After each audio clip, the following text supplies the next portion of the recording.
اور یہ جو آخری دو بلیفس میں آپ کو بتانے لگا ہوں یہ بہت خطرناک ہے۔ پہلا، ہائی سٹینڈرڈز، پرفیکشنزم۔ اس طرح کے لوگ بلیک اینڈ وائٹ ہوتے ہیں، انتہا پسند۔ یہ لوگ ہمیشہ ستاروں پہ کمن ڈالنے کی کوشش کرتے ہیں، اور یہ لوگ اپنے ہائی سٹینڈرڈز دوسروں پر بھی تھوپتے ہیں۔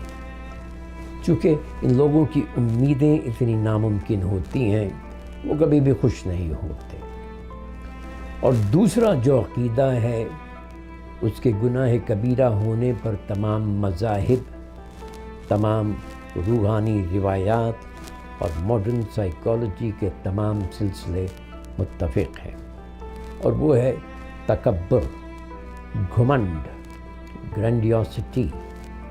میں سب سے بہتر ہوں،